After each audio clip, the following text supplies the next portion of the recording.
Thanksgiving. A Republican congresswoman is now straight up implying that one of her Democratic colleagues could be a suicide bomber, and comments that do seem beyond the pale. I was getting into an elevator with one of my staffers, and he and I were leaving the Capitol. We're going back to my office, and we get in the elevator, and I see a Capitol police officer running hurriedly to the elevator. I see fret all over his face. I look to my left, and there she is, Ilhan Omar. Oops. And I said, well, she doesn't have a backpack. We should be fine.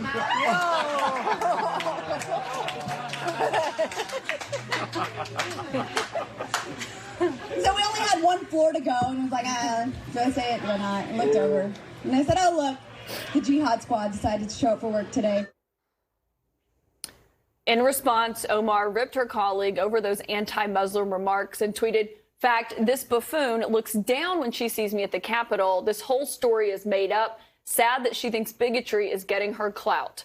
Joining us now on this is Ahmed Mitchell, the Deputy Director of the Council on American Islamic Relations. Thank you for joining us this morning. And I want to get your reaction to seeing those comments from Congresswoman Lauren Boebert.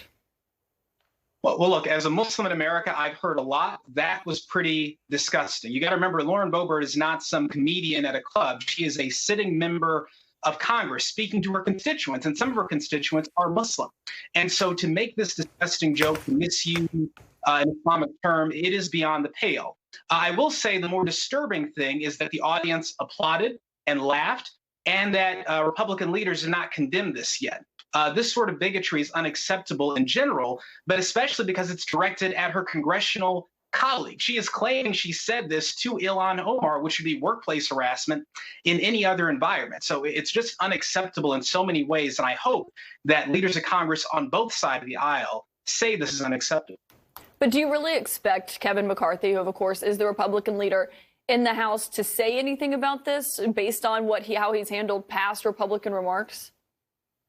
Sadly, no. If Paul Gosar can get away with a video depicting himself killing AOC, if Marjorie Taylor Greene is promised to get her committees back if Republicans take the House, I don't expect Leader McCarthy to do the right thing. Sadly, anti-Muslim bigotry is still acceptable in so many parts of our country, and that's unacceptable.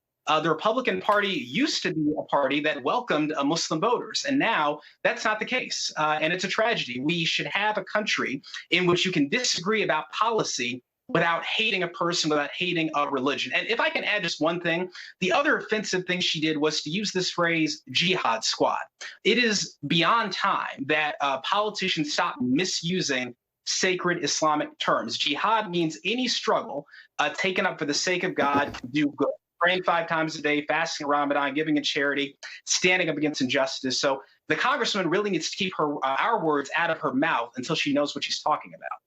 And this is a situation where if someone made that comment at a private company in an elevator with their colleague, a comment like that she claims that she made, that we should note, Ilhan Omar says this did not happen, you would likely be fired.